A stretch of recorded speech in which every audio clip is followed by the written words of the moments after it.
حضرتك اللي بتختار هتقعد بره في الشركه تراجع فاتوره، ولا هيدخلوك المكتب تدخل الفاتوره دي على السيستم زي ما كلنا بدانا. على فكره كلنا اكيد بدانا كده، بس في النهايه انا قررت علشان اخرج من الزون دي لا انا محتاج ابقى كواليفايد. تقريبا اول بوزيشن مسكته كبير يعني بعد 5 سنين مديري سافر وانا بشتغل بيابل هيد. ايه ده والله بوزيشن كويس، بس ستيل انا داتا انتري. بس الفرصه دي لما جات لي انا ما كنتش بريبيرد ليها اصلا. فلما بعد سنين جالي الفرصه الثانيه انا كنت اوريدي بقى بدات اذاكر سي ام اي، عندي النولج ازاي اقدر اعمل بادجت للشركه.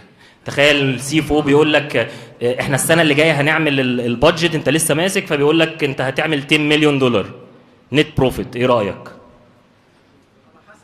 على حسب ايه؟ بيرفكت، دي بيرفكت ريبلاي. يعني قال لك ايه؟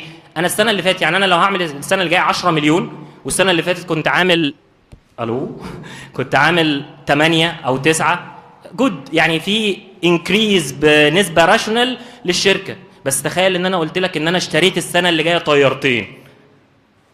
ففي هل ده هيبقى ريزونبل اصلا؟ لا طبعا مش ريزونبل. يعني في فاينانشال داتا ونون فاينانشال داتا، بس في النهايه انا اقدر حتى اجادج الشركه دي رايحه فين وجايه منين مش بالبيزك نوليدج. انت محتاج تطور شويه طريقه تفكيرك، وجزء منها اونستلي مش عشان انا في ايفنت الاي ام اي، احنا الكلام ده لما اشتغلنا وخدنا البوزيشنز لو ما فيش حد يعلمك، وده مش هتلاقيه كتير، احنا خدناه من الشهادات المهنيه.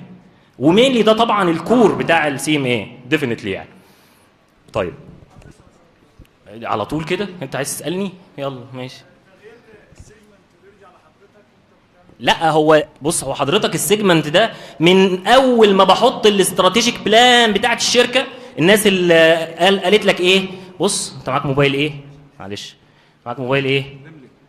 لو جبت ايفون مثلا، انا محدد السيجمنتيشن بتاعي من وانا بعمل الاستراتيجيك بلان بتاع الشركه، مش بعد ما نزلت المنتج الماركت والناس اشتريته. لا انا محدده من الاول في البرايسنج بتاعي، في الكوستنج بتاعي، في جوده المنتج.